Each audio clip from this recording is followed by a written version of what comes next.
Margo changed my life.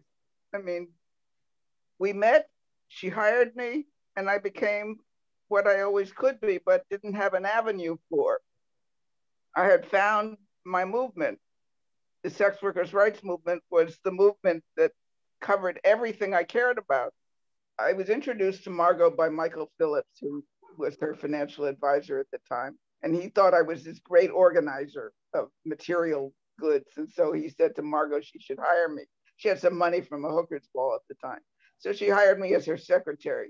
The money ran out 6 months later, and I got paid sometimes. I didn't get paid most of the time. And she was great to work with because she would say something that was sort of half said.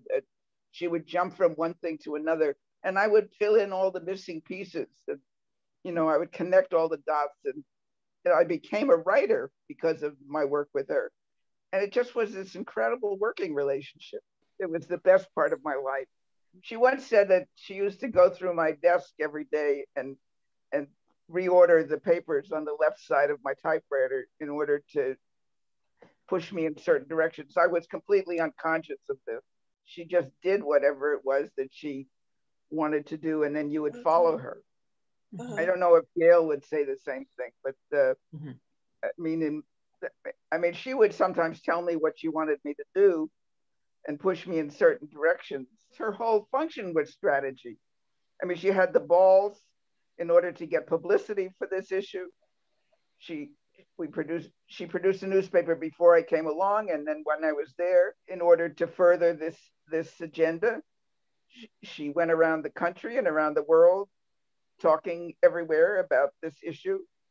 And it was her PR sensibility, her ability to have those hookers balls and to ride on an elephant, and to sort of say she was a Republican running for president, because that was the most startling combination maybe to be. I mean, she was not a Republican. I don't know what she was. She was an independent thinker. And I mean, she just was phenomenal. I mean, you look at those pictures of her on the elephant. I mean, God, who has the courage to ride on an elephant if you haven't been trained? And her wonderful armpits, all that hair, I love it. And it just strikes me, what a phenomenon she was that I had almost forgotten. And so she changed my life, and she changed the world.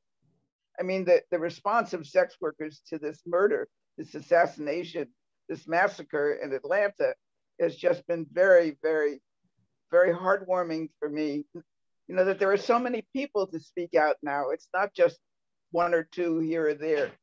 It's a movement now, and that's very exciting. And Margo must have been, to the extent that she was aware of that, she must have been very thrilled.